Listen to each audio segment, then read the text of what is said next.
नमस्कार साथियों, मैं कृष्ण। आप देख रहे हैं अपना YouTube channel Krishna sir GS knowledge में। आज के जो टॉपिक है वह है भारतीय स्वतंत्रता अधिनियम। इस पर चर्चा करेंगे।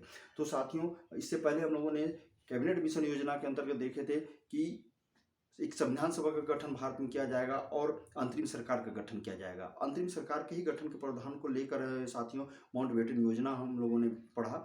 फिर साथियों, इसी के अंतर्गत भारतीय स्वतंत्रता अधिनियम लाया गया, जो 4 जुलाई 1947 को भारतीय स्वतंत्रता अधिनियम पेश किया गया। एक विधेयक पेश किया गया, कहाँ?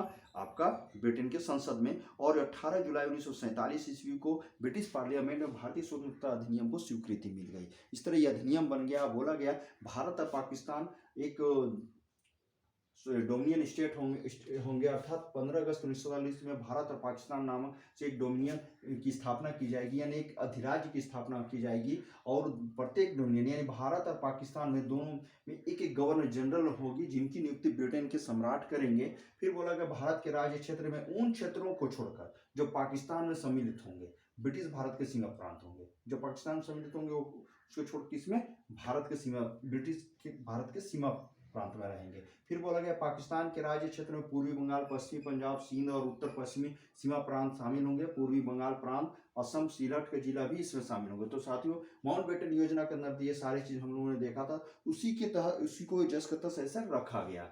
फिर बोला गया देसी रजवाड़े, जिस पर अंग्रेजों ने संधिया करके अपना शासन रखे थे, उनको अपने राज्य में शासन करने के अधिकार दी गई थी, लेकिन विदेश नीति वगैरह सारी चीज अपने हाथों में रख लिया था। तो बोला गया कि आप स्वतंत्र हैं, यानी देसी रियासतों को बोला गया इस अधिनियम के तहत कि आप स्वतंत्र हैं, आप भारत या पाकिस्तान में से आप किसी में भी शामिल हो सकते हैं। फिर बोला गया जब तक संविधान सभा द्वारा एक नया संविधान बनाकर तैयार नहीं कर लिया जाता, तब तक 1935 के भारत शासन अधिनियम के द्वारा ही शासन किया जाएगा। फिर बोला गया कि प्रत्येक डोमिनियन के विधानमंडल को अपने अपने अधिराज्यों में कानून बनाने का अधिकार होगा। जब अधिराज्य हो गए तो अपना कानून बना सकते हैं। लेकिन यह भी बोला गया कि 15 अगस्त 1947 का ब्रिटिश पार्लियामेंट द्वारा या वहां सम्राट के माध्यम से किसी भी तरह की उस तरह का कोई कानून बनाई जाती है तो कानून वैध नहीं मानी जाएगी, अर्थात भारत में यह कानून लागू नहीं होगा। इस तरह आप देखेंगे साथियों, 14 अगस्त को तो पाकिस्तान को स्वतंत्रता मिली और भारत को 15 अगस्त। तो कैसे हुआ? तो 14 अगस्त को पाकिस्तान को स्वतंत्रता मिल गई तो मोहम्मद अली जिन्ना वहां के गवर्नर बने